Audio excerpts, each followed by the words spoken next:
It sounds like it's the quantum field you're talking about, or is it something different? Multidimensional intelligence, the difference here is how do you stabilize that signal?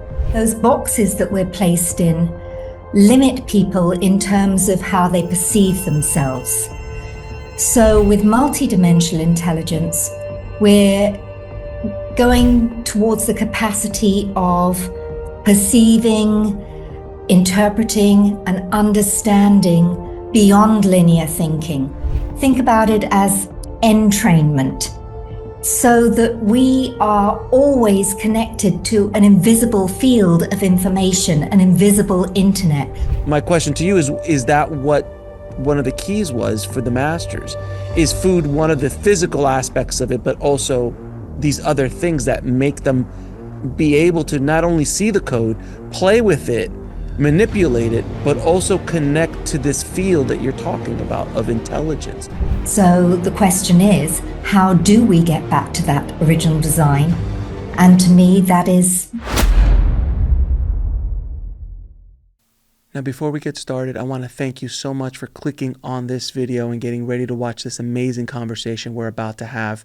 But one thing I've noticed is that about 40% of you who are watching are not subscribed.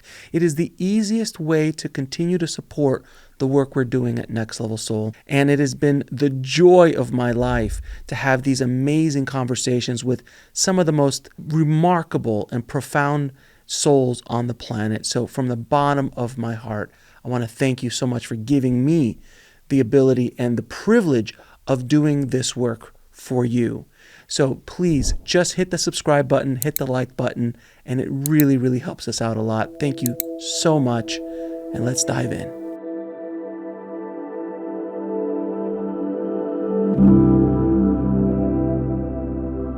I'd like to welcome to the show Dr. Carol Talbot. How you doing, Carol?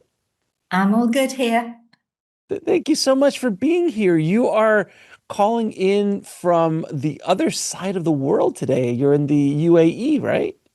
I am. I'm in Dubai, so it's kind of lunchtime for you, evening for me. Wow, that's amazing. Well, we'll sit down and talk about what it's all about to live over there. I've always wanted to go and visit. I've heard nothing but amazing things. But first and foremost, can you tell the audience a little bit of what you do?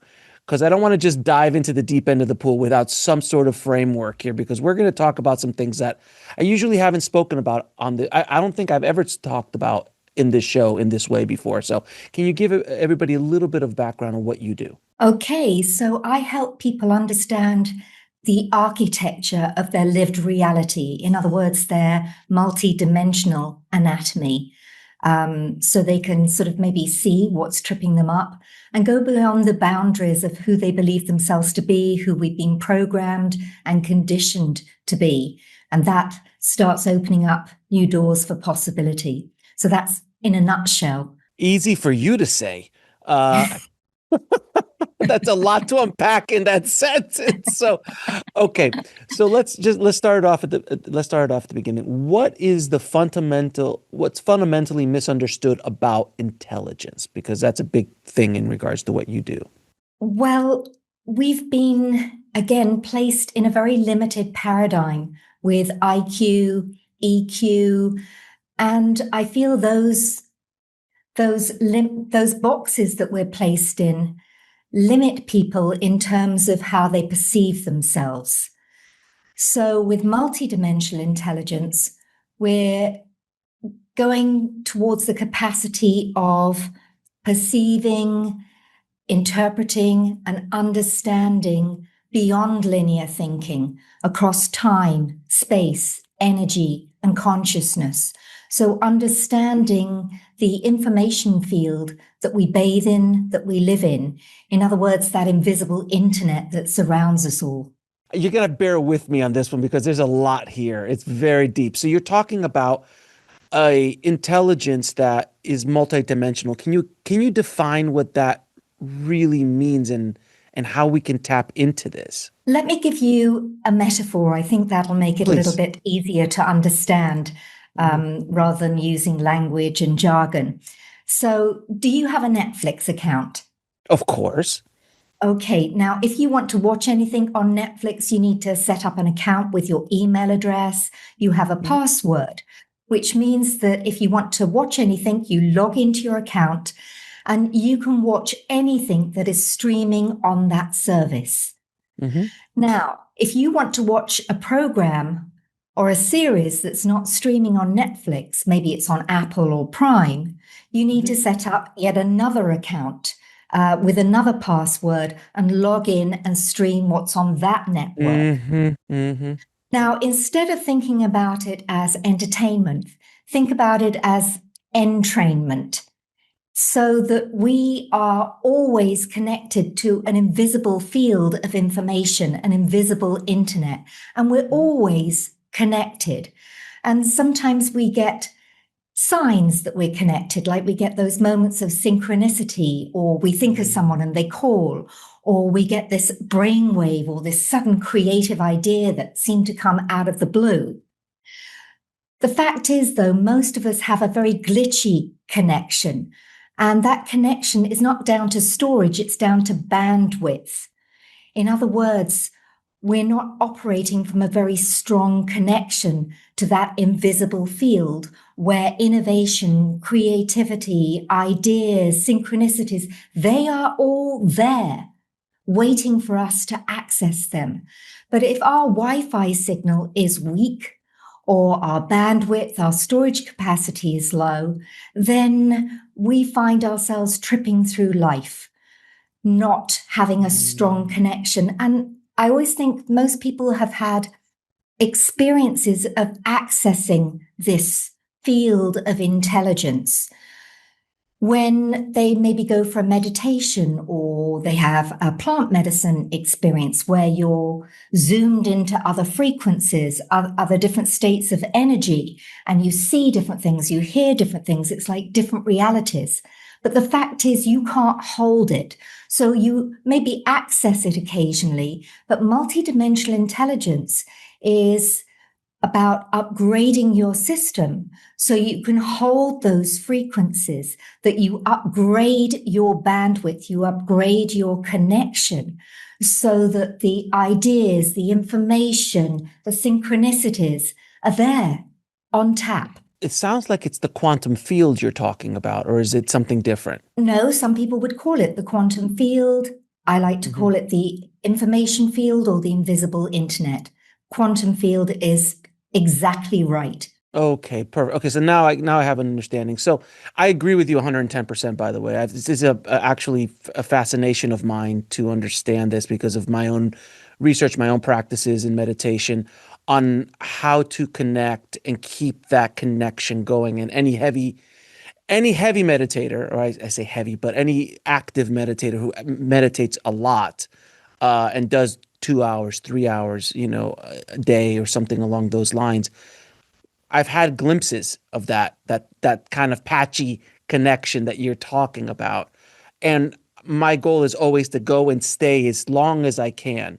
And any meditator really understands that. Same thing goes for psychedelics, plant medicine, things like that that open you up. But that, from my understanding, I've never taken any medicine or any plant medicine like that before. But in my understanding, it's a very erratic, forceful thing when you're just jammed in really quickly. So there's no way you could hold on to it. Like it's like a wild Exactly. stallion. Is that right? Yes, you're kind of like catapulted into different frequencies. It can actually be dangerous. It can shatter the Mm-hmm. lower energy fields. But the fact is, most people can't stabilize that signal. And so, what you're saying is, you can meditate and do this experience and that experience. And then you come back to your normal baseline signature frequency, is what I call it. So the flow state would be also a version of that as well. When you're in the flow state, where an athlete's in a flow state or an artist is in a flow state, like a writer, let's say. I've had an opportunity to speak to some of the greatest writers working in the world today, and when they write, I always ask the question, "Did you ever write something?" And then after you're done writing, you look at it and like, "Who wrote that?" And they go, "Absolutely," because it's just kind of I would like to use the word channeling, but it seems like it's being channeled through them. I think we've all felt that in one way, shape, or form. Whether if you're an artist, absolutely, but in many other in cooking, even when you're cooking or doing something Yes, when that you go you're in into that zone. that zone, the flow state or the zone.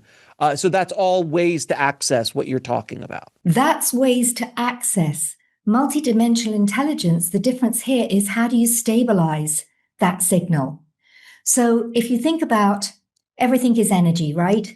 And energy is the building blocks of all matter.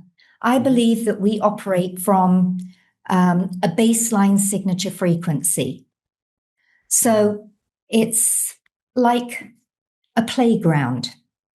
And your baseline signature frequency creates the playground of your reality. The people who resonate with your frequency, they may not be exactly the same, but there's a resonance.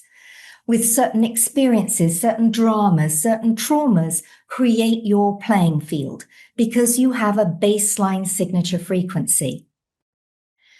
Now, say there's something else that you want to achieve in your life that also has a baseline signature frequency.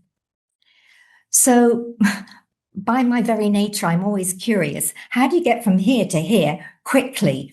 And as you've rightly put, you can't slap people from this baseline signature frequency to this baseline signature frequency because they'll be unstable. They won't be able to hold it. They'll go back and forth. So the question is, how do you entrain people incrementally to a new baseline signature frequency to create a new playing field where different people, different experiences come in, and that certain dramas, traumas, diseases, because you're operating at a higher frequency, they're no longer a resonant match. They cannot enter that playground. So this is the work and the technology. And when I say technology, I'm not talking about devices. I'm talking about our own self as the most amazing device to incrementally increase your baseline signature frequency and train to it so it's stable. So that is the energy that you're projecting out into the world. So one of the key important things here is coherence. And you hear people interchangeably use the words coherence and resonance. They're not the same. Coherence is stabilizing the frequency internally with who you are, your identity, your emotions, your beliefs, your thoughts, your ideas. And some people think that they're all aligned. And I was with one of my clients recently, because I'd asked her, she said, "What do I do this week?" I said, just be aware, just notice your thoughts and notice who and what triggers you.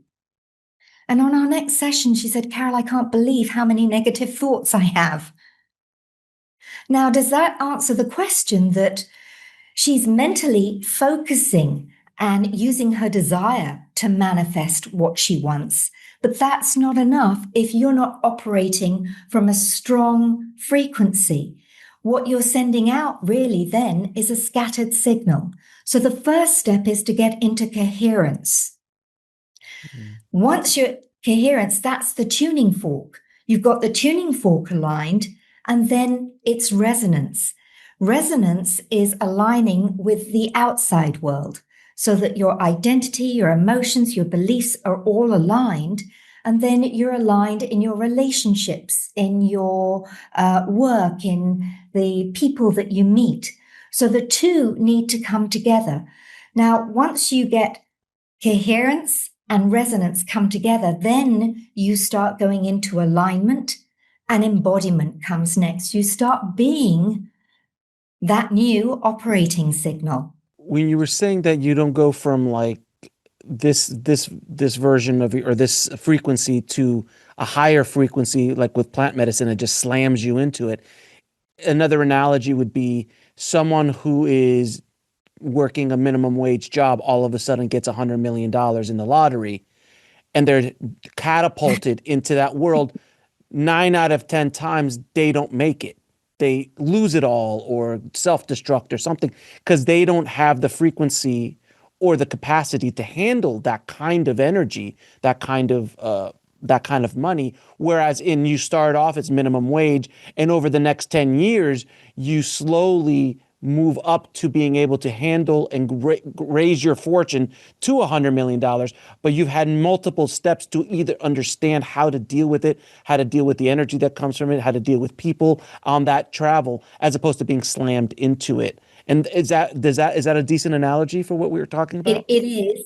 And because I'm innately curious, I've always been a seeker, searcher, and I've always been fascinated, Alex, by the masters, the gurus, the superhumans. You've probably read a beautiful series of books called The Life and Teachings of the Masters of the Far East. Of course. Oh, I love that book. I love that series. Love that book. Going back to 1924 and the late 1800s, when those 11 scientists went to meet with the masters in the Far East and witnessed all sorts of phenomena, from walking on water, teleportation,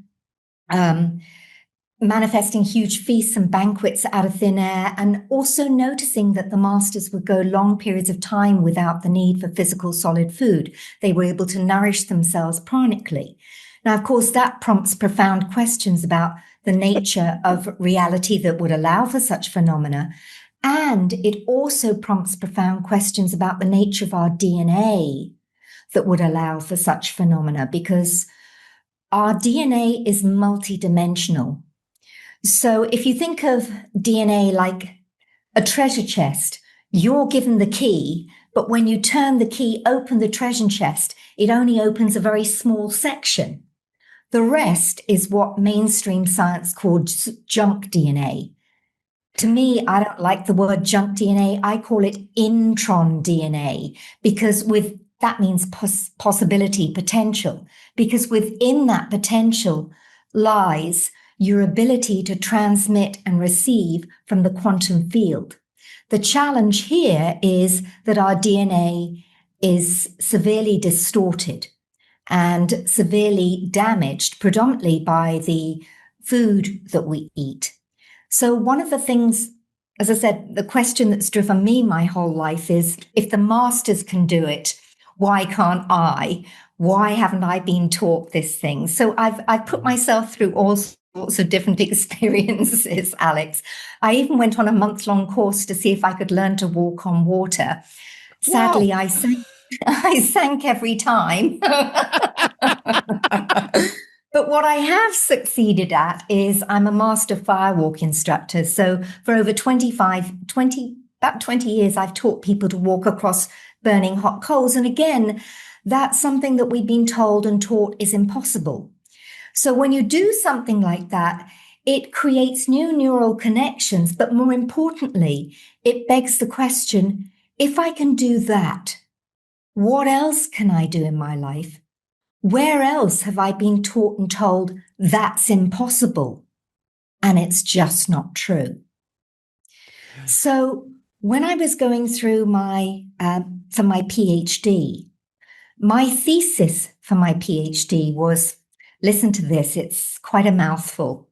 Mm-hmm. It's bioregenesis of the human DNA blueprint through source feeding. Again, easy for you to say. Well, let me just break that down maybe a little. So bioregenesis, we've heard of biohacking, but bioregenesis takes it a step further because it looks at natural ways to start repairing your DNA. And as I said, your DNA is really important because it's a transmitter and receiver of consciousness. And right now, because of the distortions, it's like a light bulb turned down on a dimmer switch. So the small amount of consciousness that does come through to us is really just a glitch. And to me, this is the reason that most people don't remember who they truly are. They don't remember their multidimensional nature. They don't remember our cosmic history, our connection with all that is. We've forgotten. And so my question in my thesis was, how do I repair my DNA? Now, I chose a fairly drastic route, which is source feeding. Another way of saying that is the breatharian path or pranic living, which, like the masters, learning to nourish your body in another way.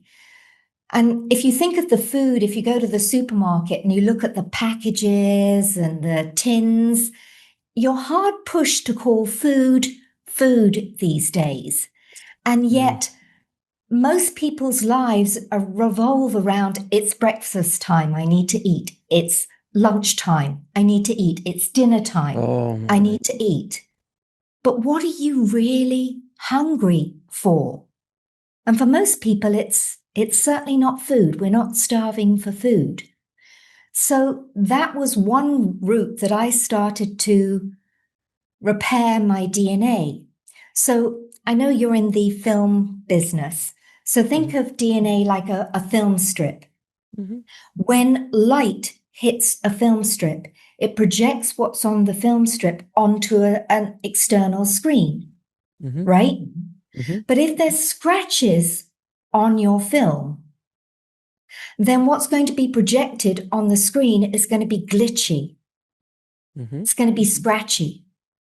The same works with your DNA, because when consciousness comes in and hits the DNA, if there's distortions in your DNA, then what's projected as your outer holographic reality also has glitches on it. Now, if there's glitches on the screen because there's scratches on your film, you don't shout at the screen and say, hey, change. You deal with the film strip. So this was my theory, that I need to deal with the DNA, the film strip, and tidy that up as a way to start changing my outer reality and changing the holographic projection. Well, you have touched upon multiple things. Like some of my favorite things to talk about, and some stuff I haven't even spoken about on this. First of all, I'm fascinated with the Ascended Masters, the gurus, the walking masters, and the Ascended Masters is one of my favorite things to talk about, favorite things to study, because I agree with you. I'm like, if they could do it, they are an example of what we can do. All of them. Jesus said that very clearly. Everything I can do, you can do and more. It's very clearly stated. So we're going to go down that road in a minute. But what I find really interesting, it's so funny how things are the synchronicities of conversations because of what I'm going through myself right now. So I've been the food police in my home for quite some time. Telling them, nope, you can't eat that. Nope, there's that, there's that, there's that. And as I do more and more research in regards to the food supply, especially here in the United States, it's so toxic, so poisonous, so chemically ridden. So, how people can even consider this food is beyond me. Anything in the fast food industry. And it's just fascinating how we've just been kind of lulled into acceptance of these chemical concoctions as food. So that's step one. So I understand what you're talking about there. The other aspect, the other thing you said that I'm currently in the process of doing is I started looking into the masters and really studying the idea of fasting and what they do with fasting. Now, if you look in the Bible and you look throughout every walk of life, every philosophy, every religion, there are masters who lived 900 years, 1,000 years. Moses was supposedly 900 years old. Abraham was also like 1,000 years old, something along those lines. And then, of course, if you go into the Hindu text, Babaji is still walking around the Himalayas somewhere at 2,500 years old. And there's many histories throughout history, many texts that say that we are much more capable of living much longer than we are. And the concept of the breakfast, lunch, and dinner idea is absolutely a 20th century idea that was created by, and I'm not putting a tinfoil hat on here, people, so please, you can look it up yourselves if anyone's interested. But if you look at history, even in the 1800s, there was no concept of breakfast. That wasn't a thing. It wasn't a thing until the Industrial Revolution, until certain families wanted to start selling more breakfast cereals, wanted to keep the workers at the factories from falling over because they were working so hard. So like, let's give them a little bit of oatmeal in the morning or porridge in the morning to keep them going. And like, oh, you know what? We should tell everybody breakfast is the most important meal of the day. So they would buy and buy. So it's almost like this cycle of buying and selling, buying food and eating food and keeping us addicted to that. And when I started going into the concept of fasting and what the masters were doing, you ask yourself your question, do you really need breakfast? When you eat, are you eating out of habit or are you eating out of necessity? So I've actually cut down to one meal a day, and have been for many, many weeks. And I feel so, so much better in my life. It's also cheaper as well. But things have become clear to me because I'm also not burdening my body as much. And if anyone has any questions about this, in the really olden days, hunter-gatherer days, there was no 3 meals. There was 1 meal every 2 to 3 days if you were lucky, maybe a meal a week if you were lucky when you were hunting gathering, of like actually going out and getting a kill and eating food and so on. So the body is not designed to eat so much, hence what's happening to our society now. So on a spiritual standpoint, though, this intermittent fasting that I've been doing is opened things up a bit for me. And I'm allowed to hold that frequency a little bit longer because the interruption of the food, either toxic or even just regular food, it's just opened myself up. Does that make sense? What I've said makes any sense to you, Doc? Yes, because obviously the Breatharian path takes it to a whole new level. And as I said, that's what the masters were demonstrating, that they could go long periods of time, maybe years, nourishing themselves in a different way. So the Breatharian path is different from fasting and intermittent fasting because you're still dependent on food. Right. Whereas the Breatharian pranic nourishment path, you're not dependent on food. You can have food, but you're not dependent on it because you know you can nourish your system in other ways. And we know that we get vitamin D and K from the sun. So what else can you get from nature and nourishing yourselves in alternative ways? And I always share with people, because I'm about, I think I'm nearly 2 years into this path. And I'm what's called a level 3 breatharian, which means that I do eat on occasion. And I eat because I enjoy it, or I'm with friends and we're having a meal. So I don't make a big deal out of it, but not because I need to. I never really feel hungry. But what nourishes me is great conversations or listening to good music. So it's encouraging people to think of different ways to nourish yourself that are outside of food. Because like you said, we're pushed with food 24/7. We're certainly not starving for food. And the food that's being pushed at us is full of additives, full of chemicals. And when I ask people, why do you eat? They often say for energy. But it's funny, whenever I used to eat, I always used to feel tired afterwards. And when I do eat, I need to sleep. It doesn't give me any energy. So the fuel of the cells is actually ATP, adenosine triphosphate. And so when you have food, and when that food is laden with lots of additives, your body, your cells have to squeeze a tiny amount of ATP out of that to repair. ATP should be going to repair the body, repair the cells, keep it healthy. But actually, the small amount of ATP it gets, it has to be used to deal with all the additives in the food that you've just eaten. So it's a vicious cycle. So it's how do we nourish ourselves with the ATP that it requires in different ways? So that was part of my thesis for my PhD, and I also put it into a book in a more palatable way than reading a thesis. And I published that book at the beginning of last year. Now, I didn't expect to write another book. I have long gaps between books, maybe 8 to 10 years, Alex. So when I wrote Multidimensional Intelligence, I had a conversation with a friend that really sparked some ideas last February. And I had one of those nights where I couldn't sleep. I'm sure you've experienced that. And so my way is, instead of tossing and turning and trying to sleep, I get up and I do something.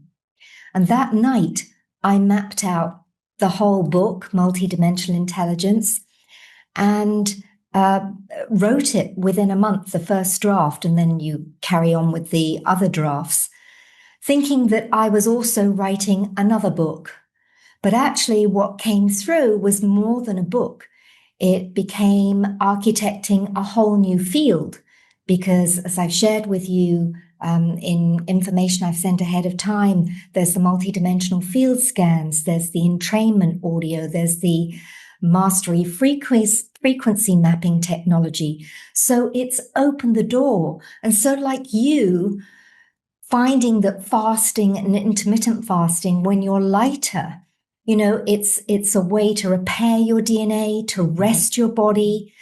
It gives you an enormous amount of more energy and more time and more money in your pocket. That it really does open the door to new possibilities. Yeah, I did a while ago. I actually did a 2 week and a month juice cleanse. That was the very beginning steps. It's about almost 12, 13 years ago I did that.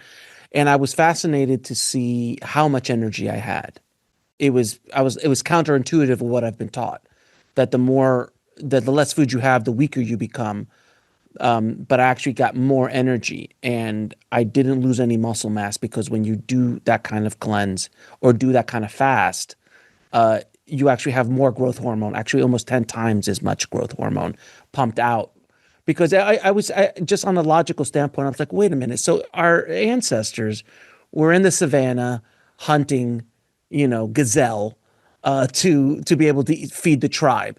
So if I only have the one meal and then I don't eat for 6 or 7 days while I'm hunting or trying to find more food, if I lose muscle mass during those 6 or 7 days, we're not here talking. Our entire species would have been wiped out a long time ago.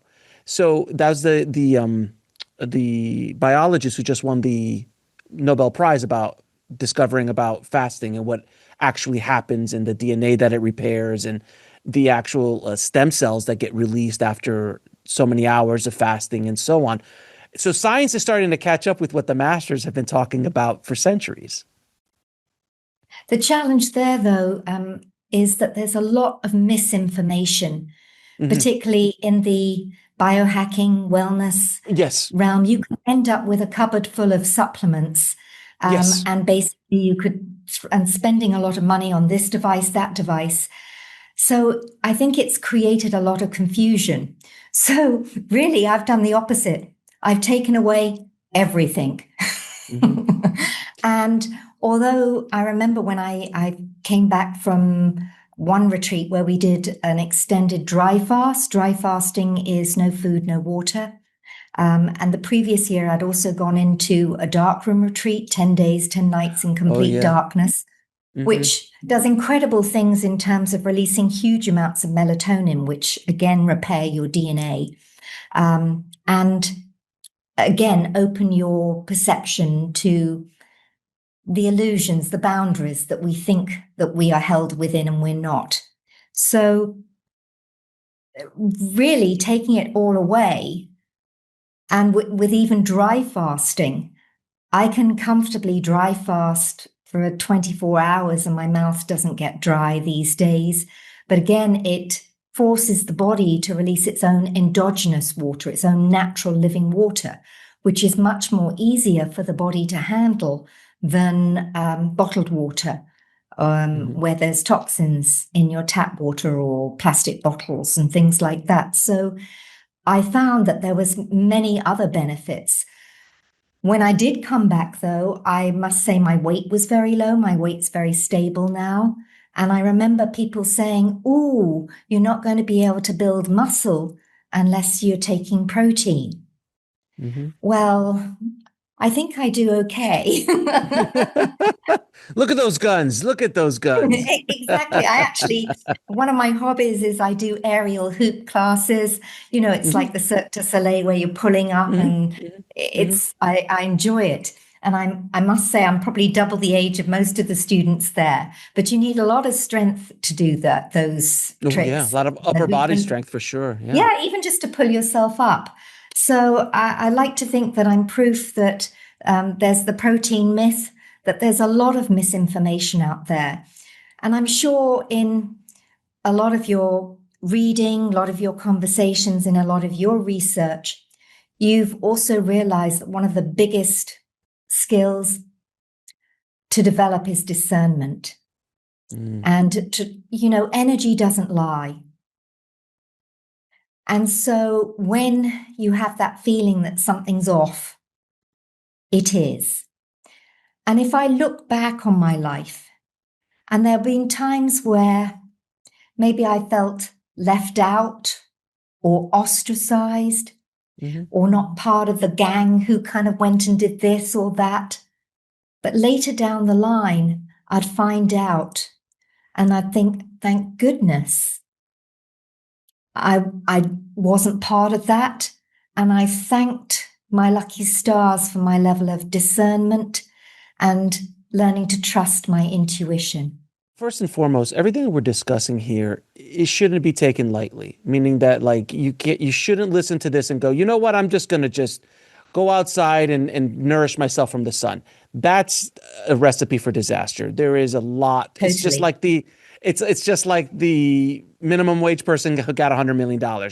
You can't do that. You need to gradually understand things, work your way in. Think what you're talking about. How many years did it take you to get to where you were at? Look, I've been a vegetarian since I was 19 years old, and I'm not 20, 30, or 40, or, we can go on there.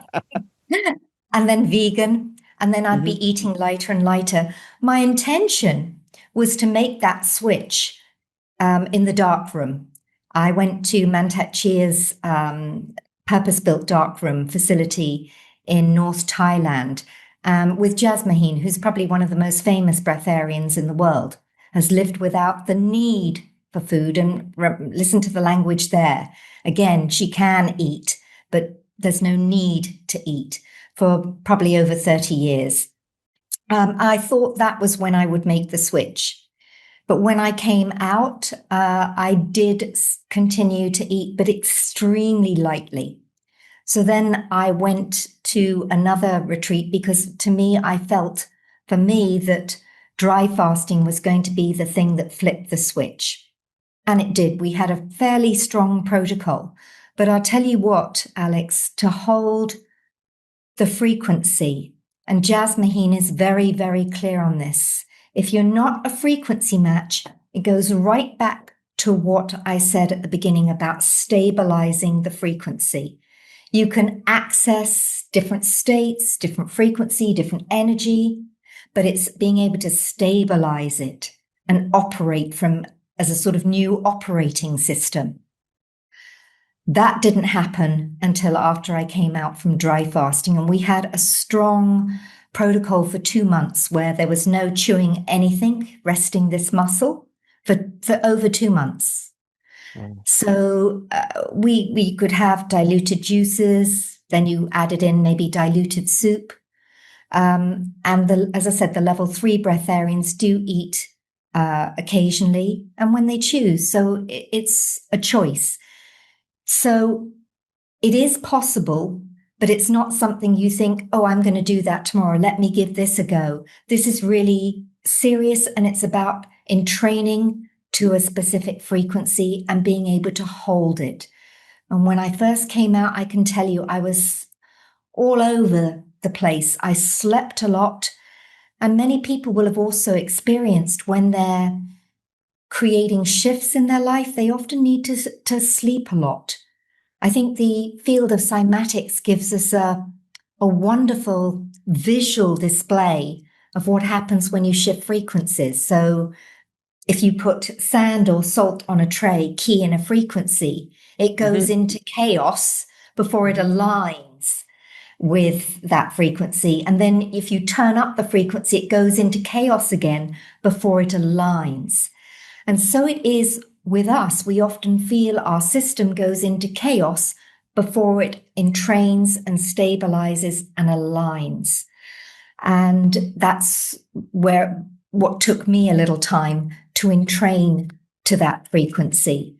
And this is one of the reasons that I've developed what I call an entrainment series. It's an audio series to, again, going back to the playground metaphor of, if you're in this operating playground and you want to be on this optimal timeline, how can I assist people to incrementally entrain to this frequency and quicker so that they can manifest more easily and effortlessly? Because we also live in a reality where there's a time lag and a time drag between having a thought and aligning to that frequency and it materializing. Now, that's a good thing, because if you materialized instantly, you'd soon go, oh, I didn't mean that. You'd soon have to tidy up your thoughts. Can you imagine teenagers? Oh my God. If everything I wanted to happen as a teenager happened instantly, my God. What a recipe for disaster. So actually that time lag, time drag is really valuable. So I developed an audio program. It's binaural. It also has non-audible subliminals. It's specific frequencies, and it also puts people into a certain state. There's 4 in the entrainment series, because the first one has to be coherence, getting the internal playground aligned, your thoughts, your identity, your emotions, your nervous system. And you know that we can go out there with the best of intentions, but somebody can cut you up in traffic and your nervous system goes haywire. So again, it's how do you become that lighthouse and upgrade the operating system? And so the first track is coherence. Then as we work in a sort of mentoring container, we go to resonance, so that you start becoming that magnet for what's happening in the outer world, alignment and embodiment, to incrementally get there. And these are where also the multidimensional field scans also support people, because they're a mirror of their multidimensional architecture. You know, we meet people who find that they're in the same loop. They have the same relationship issues. It's as if they're walking around in the dark and they keep tripping over the wires, bumping into the furniture, because they can't see the layout, the architecture of the playground, the life that they're living. So the multidimensional field scans, as I said, they're not clairvoyant, they're not psychic, they're a mirror of the questions that you're asking in your life. They begin to show you the wires. They switch on the light, basically. So they show you what's tripping you up, what you're bumping into, whether that's certain karmic patterns, certain ancestral patterns. It shows perhaps optimal timelines that you could move to. I get a lot of people, it's like, I'm already operating at this field, but I want to open up to more. I feel I could do more. So it is giving them that architecture, that mirror, that reflection back. And it also acts as an activation. Now, I don't do these live. I do need permission to open somebody's field. And they're usually asked to answer a few questions. If they choose, they don't have to. And then it's written as a report, which can be a 10 to 15 page report. But the report also acts like an activation, because it's like that mirror, that reflection, seeing what you haven't been able to see before. And if you go to the top of the mountain and you see the view, you come down, and even if you never go up the top of the mountain and see the view again, you've seen it. It becomes alive in your field. So it starts waking things up. And that's where the support is required to get the coherence, the resonance, the alignment, the embodiment to upgrade the operating system. When you just to go back to the food and the nourishment idea, when you started to fast, I've been vegetarian for 15 years at this point, 14 years or something like that as well. Been vegan, been vegetarian, and so on. I've felt much, but I was a meat eater most of my life, so I ate a lot of meat and so on. When I started to go vegetarian, especially when I started doing the cleanse, there's this kind of fog that lifts. They actually call it the meat fog when you become from meat to vegetarian, because there's literally like a cloudiness in your mind, and there's nothing. And again, if somebody wants to eat meat, it's there. I'm not here to argue that. And please, in the comments, for God's sakes, I take people to barbecue all the time here in Texas. It's fine. It's completely up to you guys. Yes, I'm a great believer in one size doesn't fit all. Absolutely. It's like everybody has their own path in this life and in this incarnation. Knock yourselves out. I'm not here to judge. But from what I understood is what I felt when I started to eat lighter, but specifically when I was on that cleanse for a month or 2 weeks, I started to see things clear, and the brain started to work a lot faster, and spiritually things started to open up in ways that weren't there before. Is that the key to many of these masters, abilities to do what they do?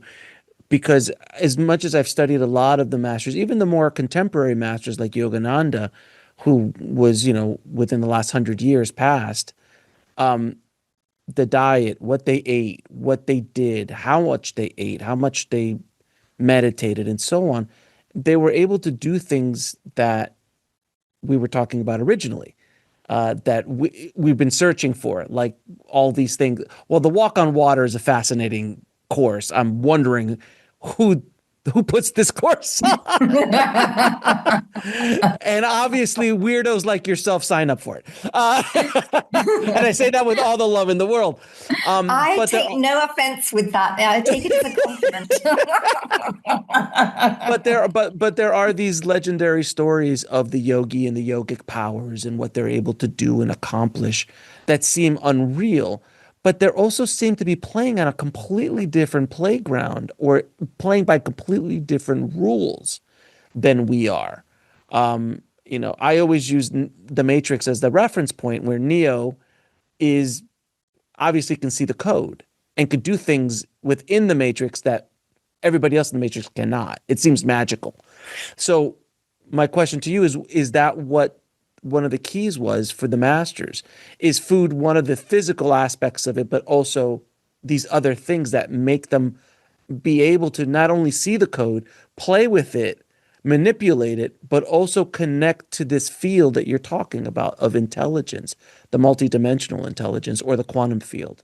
I feel it's it's the way that I chose in terms of my research in using the Breatharian path to clean up my DNA. Are there other less drastic ways? Intense. Quite possibly. Here's another thing to consider, though, Alex. Stillness, silence, solitude, stasis. Because we live in a world where there's noise, sound everywhere. And we're always told to do more, to work harder, to work smarter, to work longer, to do more. Rather than what I've discovered from my own path, having been a seeker, searcher, done all the ologies, Erepies, used to be a laughing stock for my friends who used to say, "Oh, off on another fix, Carol." And I've also been very blessed to spend time with many incredible mentors that are a little bit off the radar, and those weird courses like walking on water. So I liked doing, being busy, and that's what society likes for us, to keep us busy. And look, you look at the research, noise, sound, frequency can be used to incite a riot. Oh, It can yes. also be used to calm down. So when we think how noisy our world is, and that the masters used to go for long periods of time to retreat in caves. Now, of course, we don't have that luxury now. And again, one of the reasons that Mantak Chia built his place in North Thailand and built a purpose-built darkroom was because he couldn't find a cave that was clean, that was away from tourists, where people could go and be in complete darkness and be in silence and solitude. So he purpose-built his place at Dao Garden in North Thailand. So I found that those times of stillness are when that connection is clear. So when I'm running and doing a multidimensional field scan, I go into what I call the 0-point field consciousness. Now, what that means for other people may be different for what it means for me, but it means that I go into a very still place, a still place where there's also silence within. And that creates a really strong connection. Now, I receive information in a different way. It's pre-language, because if you think about it, language slows everything down. And pure telepathy is like getting a zip file downloaded, and then you unpack it. So, if you have a book, you get the book and you start, and it takes time to read it. But imagine being able to get everything in that book immediately and understanding it all. So what slows me down is actually having to translate what I mirror in the field into language. But what's good about this is it means that I don't run anything through my own set of filters. So if I was clairaudient or clairvoyant, I'd see pictures or hear sounds, and then I'd interpret those pictures and sounds through my perception, through my beliefs, through my upbringing. So that's the reason that you can go to different readers and get different information. It may have a similar theme, but they'll interpret it differently. The mirror is different than multidimensional field scans because there's no filter. I mirror that which is in your field, and it comes pre-language, before language. And this was very challenging for me to understand at first. As I said, I've always been here, there, everywhere, seeking, searching. And now to come to this time where I've realized the power of stillness, silence, and solitude, because that's when you can stabilize the signal. When you're busy here, the quantum field doesn't know where you are, what you're doing. It's scattered signals, scattered frequency. So for me, and I'm sure you'll agree, if you look at the masters, periods of silence and stillness, rest, were actually mandatory. And one of the things that I see in virtually every single multidimensional field scan that I run is, in one of the sections, it always says rest as repair. And I've questioned why it always has that. And it's because everybody's nervous system is fried and frazzled.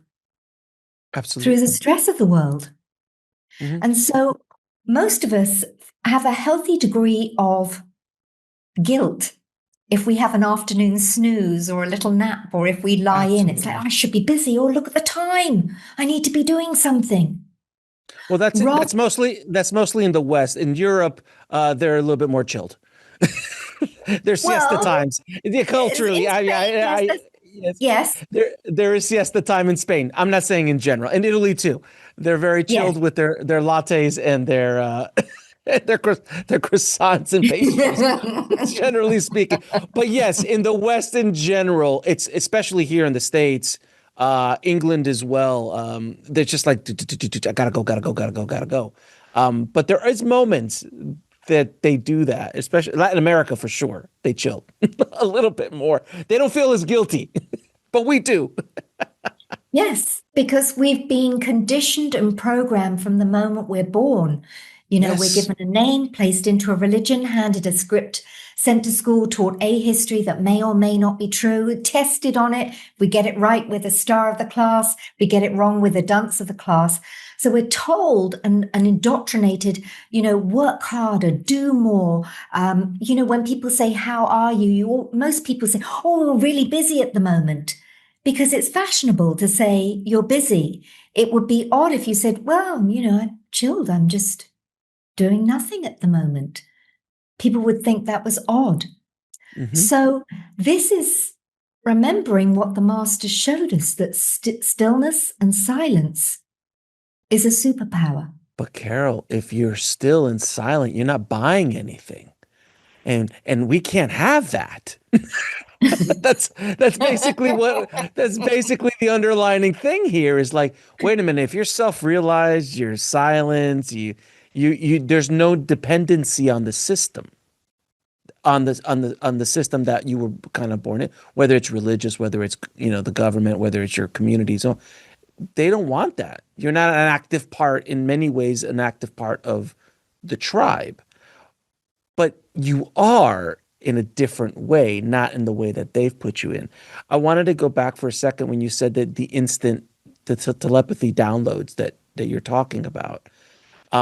The two examples I have of that is one, speaking to so many near-death experiencers that say once they're on the other side, they just the second they asked the question, the answer was there. That Yes. they all of a sudden like, hey, what's quantum physics? Oh, that's what quantum physics is. And they just understand basically the universe instantly. It's all there. But when they come back, they rarely bring anything back with them because this hardware can't handle the vastness of that information. Our hardware is not built that way in this reality. So that's one And we don't example. have the language. We And we don't don't have have the the words. language. It's like if you have an amazing dream and you're trying to explain it to somebody else, and then they look at you blankly and you say, oh, well, you just had to be there. You give up. So our language limits us, but our language slows us down. But that's in many ways that the brilliance of this design of this reality. Because like we said earlier, if it wasn't slowed down, if everything was as instant as it was on the other side, we would self-destruct. We would destroy ourselves instantly. We would have never gotten to this point. That's not the point of this reality. Once you're on the other side and you have the access to instantly know anything, be anywhere at the sign of a thought, and you're, oh yeah, I'm here, I'm there, all over the place. There's no time or space. That is, you can do that. It's kind of like giving a baby a gun. Like you don't do that, and that would be the equivalence of us being able to do anything we wanted to in this reality. We would destroy ourselves instantly. And I think that kind of delay is very helpful, but but you can't speed it up as you're talking about. You can't speed up that delay to a point where it might not be instant, but it's faster than anything else going on because you've been able to hone that frequency in. Does that make sense? Yes, totally. And that's what's always fascinated me. The, how can and it goes back to changing the playground, that this playground resonates with certain experiences, diseases, people, dramas. If I change the playground, then I attract different people. And here's something else that I also buy into. We've very much been brought up on the past creates the present, creates the future. I change and switch that now. Because I do not need to be psychic or clairvoyant when I meet somebody and they tell me their story. And most people come to you with a story, and you can accurately predict if they're running from that story, where they're going to be in 1 year's time, 5 years' time, 10 years' time. Now, if you think of films and production, then an actor gets given a script, there's the story, but they're also, for their character, given the backstory. Mm-hmm. Sometimes, yeah. To bring to life that character. Mm-hmm. So if you're operating from this playground and you want to operate in this optimal timeline, this playground, then you can't be doing that, operating from the same story and same identity. So as soon as you switch your identity, then the past no longer has authority over your present and the future. So it's about changing the story. And that's the reason I prefer future, present, and then change the identity, the story, which will support the now and the optimal timeline. You're also just talking about the character, who you are now, who you were, and who you want to be. And you can't go here while still being this person. So in other words, I couldn't have this conversation to you if I was attached to the 21-year-old version of me. Like, I would not be able to have this conversation. It wouldn't be me neither.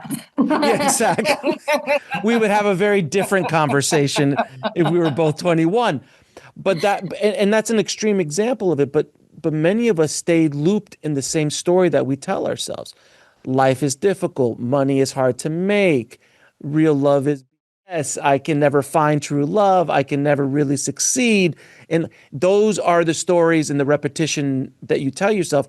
And on a DNA level, on a frequency level, that's what you attract. Yes, because that's like stumbling around in the dark. That's the frequencies, the wires, the furniture, the layout that you're bumping into that you can't see, this loop, this pattern.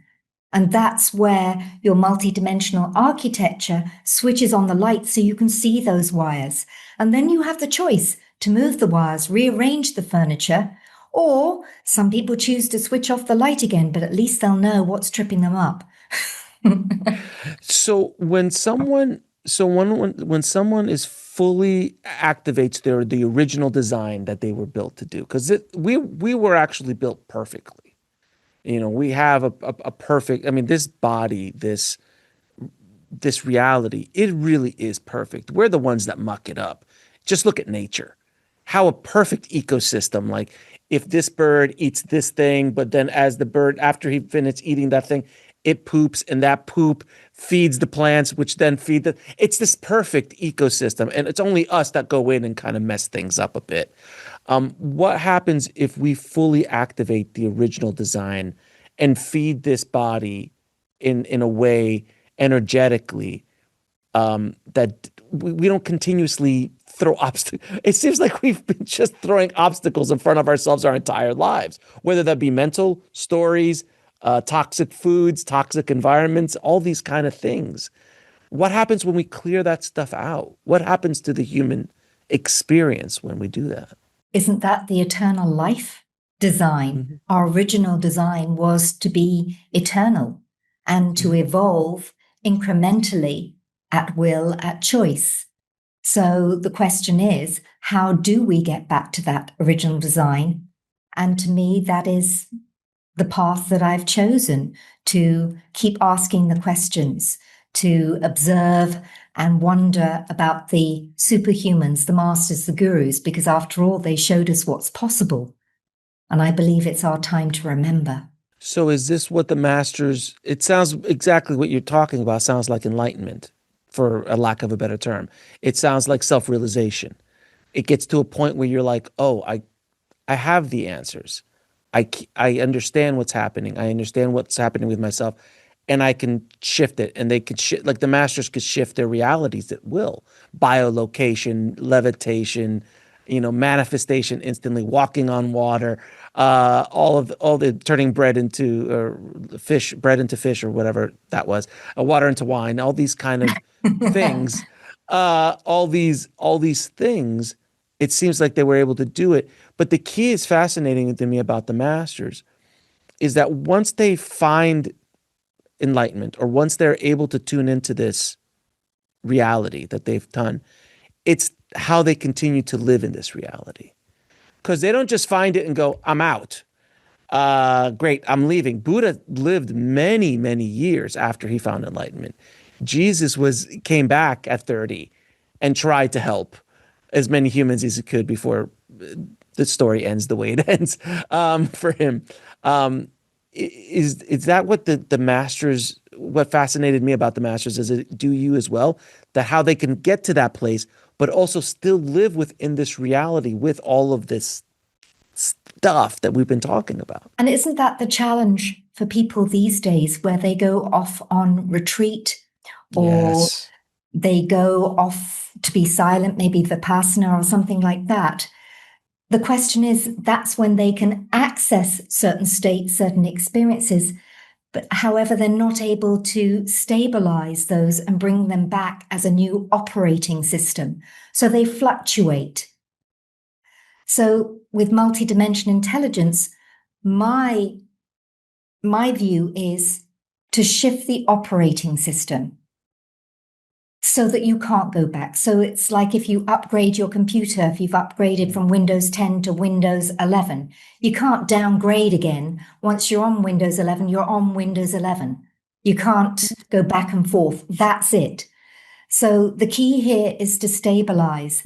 And I remember sort of when I was young, my mum had lots of friends who'd go off to the kibbutz or different places or off to India.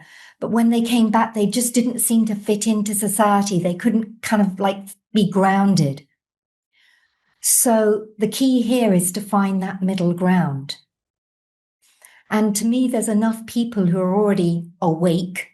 So it's not about awakening more. More people are already awake. Now it's activating a higher blueprint for our own evolution to upgrade our bandwidth, our connection, and the operating system so that we have a stronger connection to that quantum field. Our presence becomes the gift. We impact others because we're emitting energy all the time. And that's how we shift and start to move and live in the world. That people say, oh, just being in your presence, I feel differently, or just hearing your voice has made a shift and a change. And that's being true to who you are.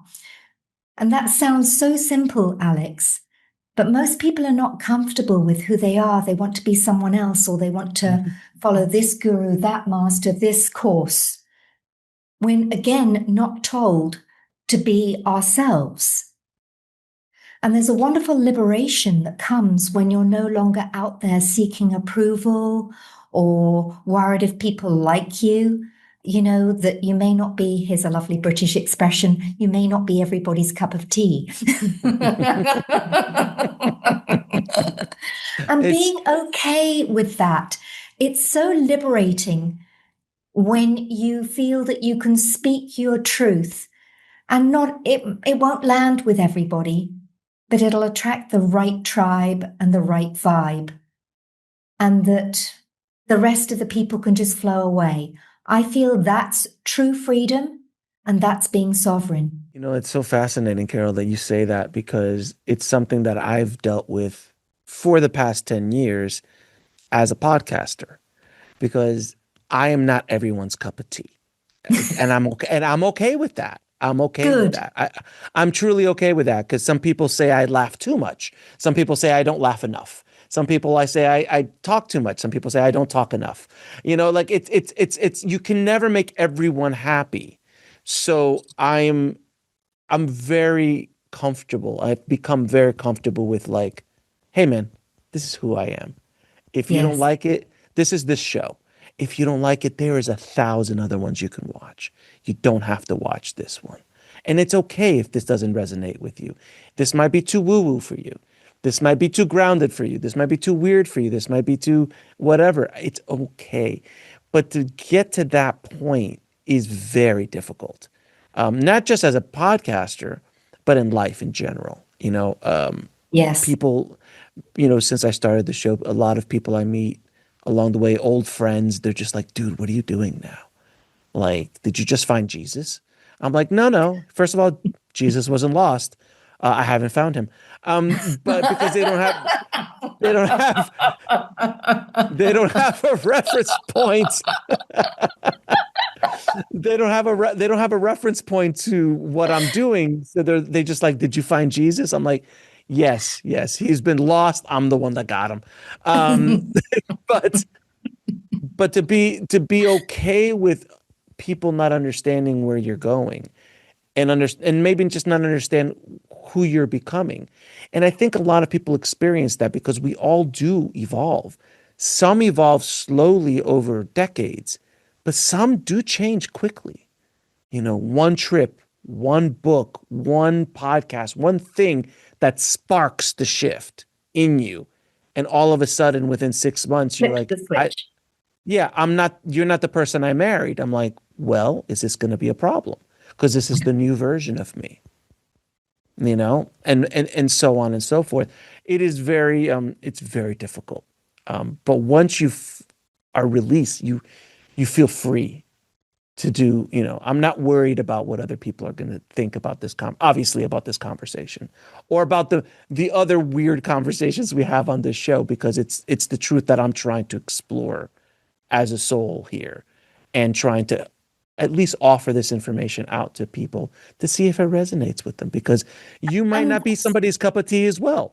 And it's Yeah, okay. it's switching on those light bulbs, isn't it? And for someone, out of everything, there may be one just little note that leads them to look at a book or do some research. And it's that little linchpin. And so it's releasing responsibility, our responsibility to shift and change. I'm very blessed in that all the therapies and ologies that I've worked with are all do with, not do to. I've never been a fan of, hey, heal me, rescue me. Again, take some responsibility. If you've created an experience or situation in your life you don't like, it also presupposes that you have the ability to shift and change it.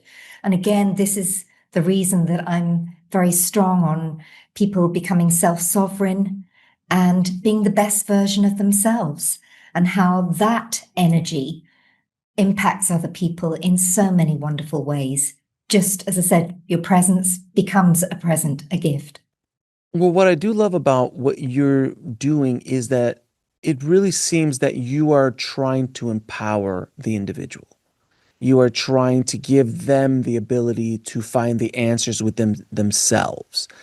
A good guru, a good teacher, a good spiritual teacher is one who allows you to discover the answers within yourself. Because I can give you the answers, let's say, but that doesn't mean you're going to integrate them.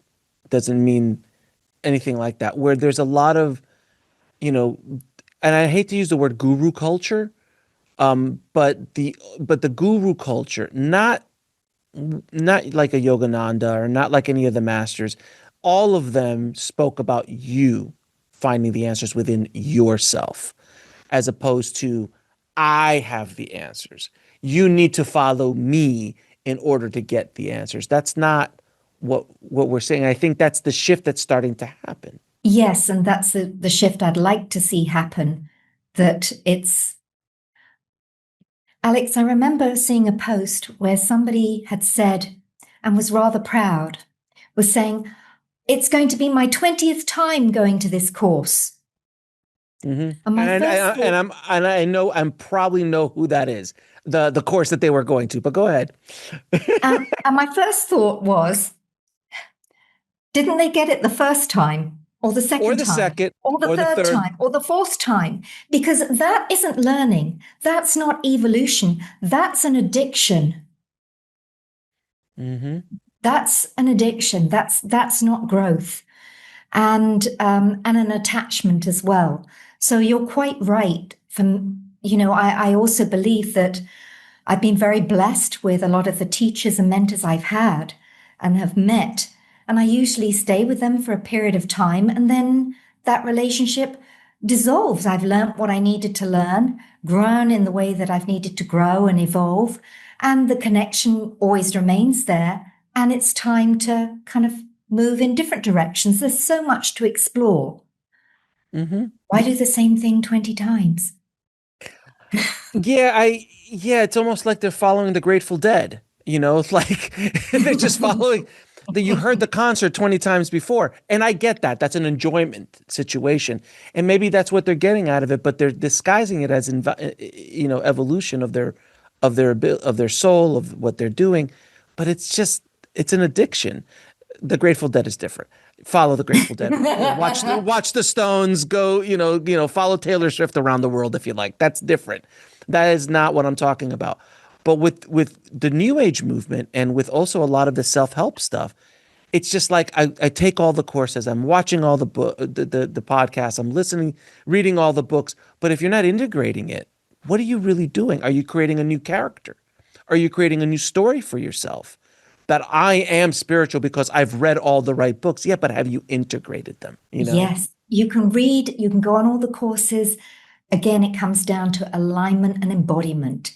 And this is where, again, I see people go on plant medicine experiences, have a wonderful time, but there's no integration. So they're slapped here and then they go back there again.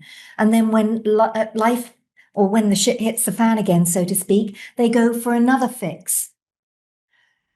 And again, to me, that's not growth. So even with sort of mentoring container, 4 to 6 weeks max, you should be a long way to this new playground. You don't need me. You know exactly what to do next.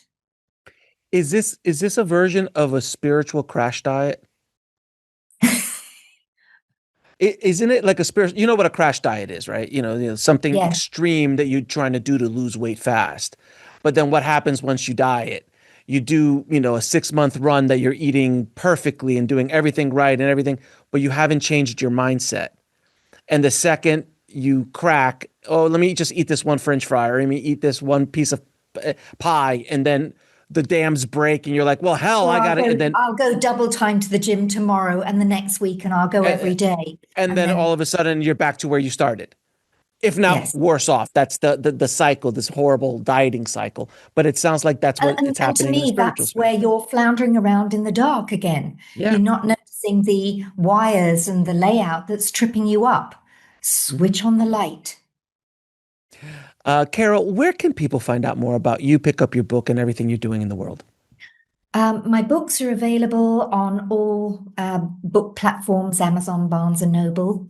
And for information on the multidimensional field scans, the entrainment series, or multidimensional intelligence, then the website is multi-dimensionalintelligence.com. Carol, if you have one thing to say to people who are struggling right now and they are bumping around in the dark, trying to get to that new playground, as you put it, trying to connect to source, to their higher self, to why they're really, truly here, what advice would you have for them? Stabilize your signal. So that means your identity, your emotions, your nervous system. And remember, the masters showed us what's possible. It's time for us to remember. This is modeling excellence in the extreme. Carol, it has been such a pleasure talking to you. Thank you so much for being here and everything you're doing to awaken this planet, my dear. So thank you again. Thank you so much for all the laughs as well.